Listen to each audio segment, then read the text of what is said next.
लगातार प्रयासरत हैं। हम आगे भी अति पिछड़े समाज को भारतीय जनता पार्टी के नेतृत्व आदरणीय नरेंद्र मोदी जी के साथ जो विश्वास दिखाया अति पिछड़ा ने, आगे भी दिखाता ही रहेगा। स्वाभाविक है, कल तक तो बीमार थे नीतीश कुमार जी, सहयोगी के लिए बीमारी हो जाती है उनको, और अपने टिकट के लिए जब उनका उम्मीदवार आता है तो वो जग जाते हैं। लेकिन ये शुभ लक्षण है, नीतीश कुमार जी जाएंगे तो वहाँ की जनता तय कर देगी कि अब आपका फाइनल विदाई का समय है। नमस्कार, आप न्यूज फॉर नेशन देख रहे हैं। मैं हूं आपके साथ वंदना। कुर्नी विधानसभा सीट पर उपचुनाव को लेकर बिहार विधान परिषद के नेता प्रतिपक्ष सम्राट चौधरी का बड़ा बयान आया है। सम्राट चौधरी ने आरोप लगाते हुए कहा कि महागठबंधन की सरकार अति पिछड़ों की हकमारी की है और बीजेपी अति पिछड़ों को उम्मीदवार बनाया है। यही नहीं, आगे उन्होंने कहा कि जब सहयोगी की बारी आती है तो नीतीश कुमार बीमार पड़ जाते हैं और अपने उम्मीदवार के लिए वो स्वस्थ हो जाते हैं। साथ ही साथ उन्होंने नगर निकाय चुनाव को लेकर जो आयोग का गठन सरकार के द्वारा किया गया है उस पर उन्होंने नाराजगी जाहिर करते हुए कहा है कि हम मांग करते हैं कि पटना हाई कोर्ट के सिटिंग जज की अध्यक्षता में आयोग बने। सुनवाते हैं आपको कि क्या कुछ कहना है नेता प्रतिपक्ष सम्राट चौधरी का। नमस्कार मित्रों, आज सहयोग कार्यक्रम के माध्यम से आपके बीच में अपनी बातों को रखना चाहता हूं। बड़ा ही दुर्भाग्य है कि बिहार की राजनीति के साथ नीतीश कुमार जी लगातार मजाक कर रहे हैं।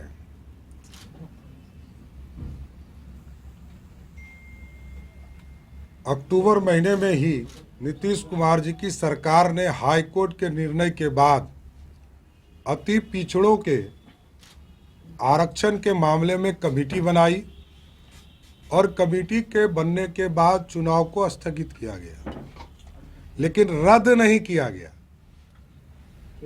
ये दुर्भाग्य है कि नीतीश कुमार जी जो रिपोर्ट बनवा रहे हैं वो तो ऐसे भी उनके पार्टी के लोग हैं, उन लोगों को वो बता दिए हैं कि क्या क्या रिपोर्ट में बनाना है, और चुनाव क्यों नहीं रद्द कर रहे हैं ये मैं जानना चाहता हूं। आज भी पटना में आचार संहिता लागू है, बिहार के सभी नगर निकाय में आचार संहिता लागू है। ये कैसी सरकार चल रही है? नीतीश कुमार जी को बताना चाहिए कि ये अति पिछड़ों का अपमान है कि आप बिना कमेटी के रिपोर्ट के आए ही इन लोगों की सरकार ने तय कर लिया है कि हम चुनाव इसी नोटिफिकेशन पे कराएंगे।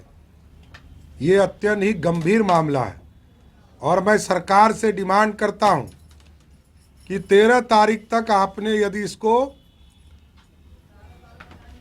एक जुडिशियल कमीशन नहीं बनाया, क्योंकि ये पार्टी के लोग तो आपके कहने पर काम करेंगे, चाहे वो राष्ट्रीय जनता दल का हो या जनता दल यूनाइटेड का लोग हो, तो आप पूरी प्रक्रिया को एक तरह से आप दबाव में काम करा रहे हैं।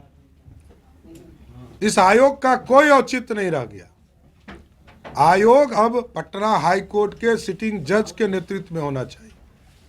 इस तरह के जो आदमी बीमार है उनको अपने अध्यक्ष बनाया है, वो पार्टी के आपके पदाधिकारी हैं, आज तक इस्तीफा नहीं आया।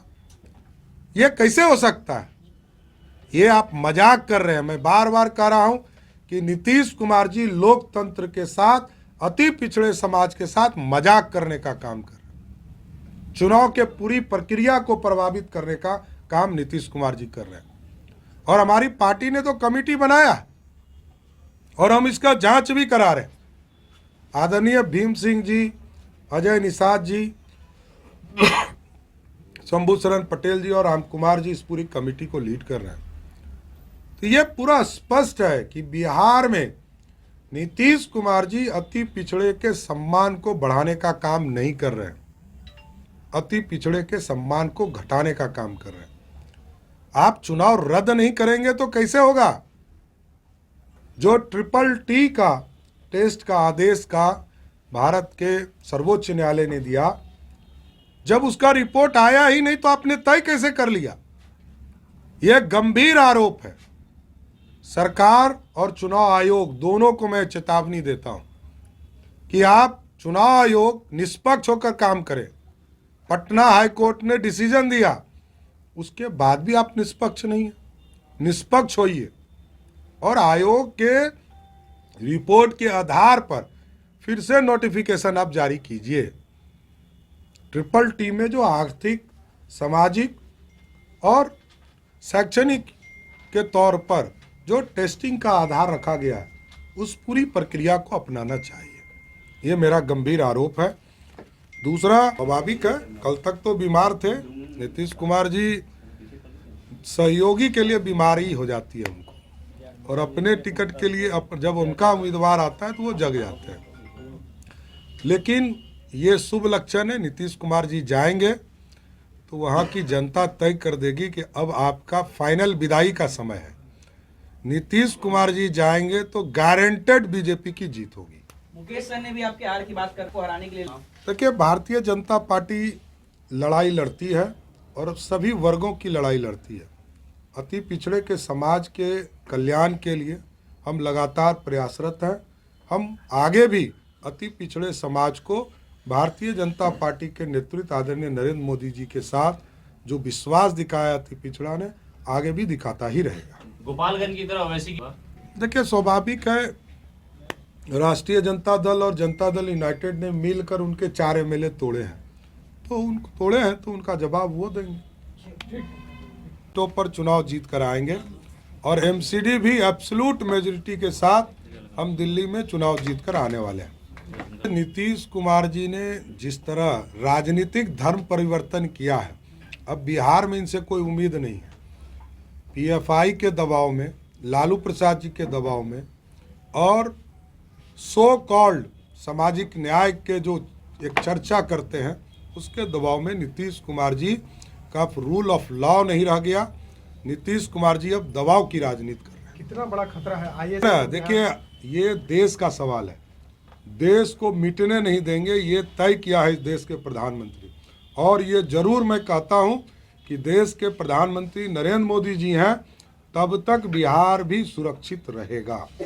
जिलों में हमने देखा कि अरवा चावल मिल के द्वारा, जो कोऑपरेटिव सेक्टर के द्वारा, पैक्सों के द्वारा जो धान अधिप्राप्ति की जाती है, उसको मिल को दिया जाता है उसके कुटाई के लिए।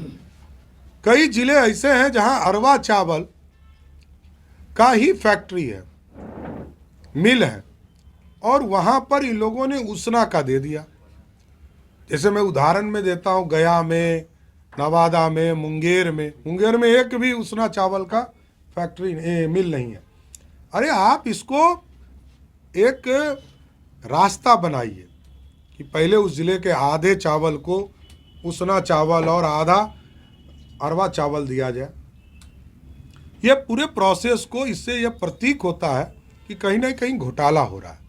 एक व्यक्ति को पूरा फायदा देने का बात कैसे हो सकता है। और तीसरा एक मुद्दा है कि बिहार के 2.25 लाख टीईटी और सीटीईटी के शिक्षक, जिनकी बहाली 2010 के कानून के तहत, 2010 में जब टीईटी के शिक्षकों की अनिवार्यता की गई देश में और आरटीई का प्रयोग किया गया पूरे देश में, तो समान वेतन की चर्चा उस कानून में आई।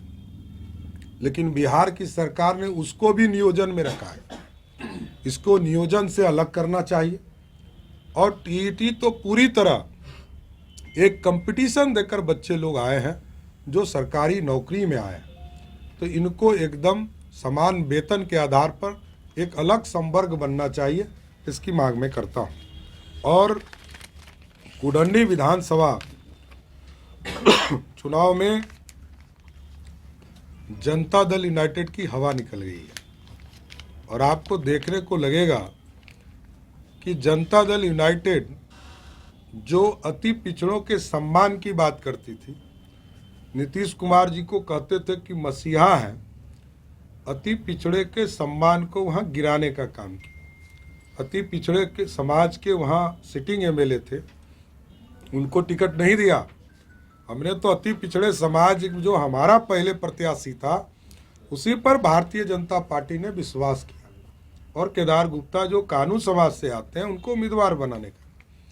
तो कुडन्नी में भी गोपालगंज के तरह जहां राष्ट्रीय जनता दल को हम लोगों ने हराया था, यहां जनता दल यूनाइटेड को हराने का काम करेंगे। तो सुना आपने कि क्या कुछ कहा। ये आपको बता दें कि यही नहीं, कई मुद्दों को लेकर सरकार पर उन्होंने निशाना साधा है। जिस तरह से कुर्नी विधानसभा सीट पर उपचुनाव होना है, तो उन्होंने साफ साफ कह दिया कि कुर्नी विधानसभा सीट पर आरजेडी का सफाया होने जा रहा है। मुकेश सहनी और ओवैसी को लेकर भी उन्होंने कहा कि केंद्र सरकार के जो कार्यशैली है, कहीं ना कहीं उसे सभी लोग प्रभावित हैं और यही कारण है कि लोग हाथ पैर मारने की कोशिश करेंगे वहाँ, लेकिन कुछ होने वाला इसे नहीं है। अब चुनाव परिणाम आने के बाद ही पता चल पाएगा कि कुर्नी विधानसभा सीट पर किसका कब्जा होता है। इस खबर बस इतना ही। बने रहिए न्यूज़4नेशन के साथ। तब तक हमारे चैनल को सब्सक्राइब नहीं किया तो कर लीजिए। धन्यवाद।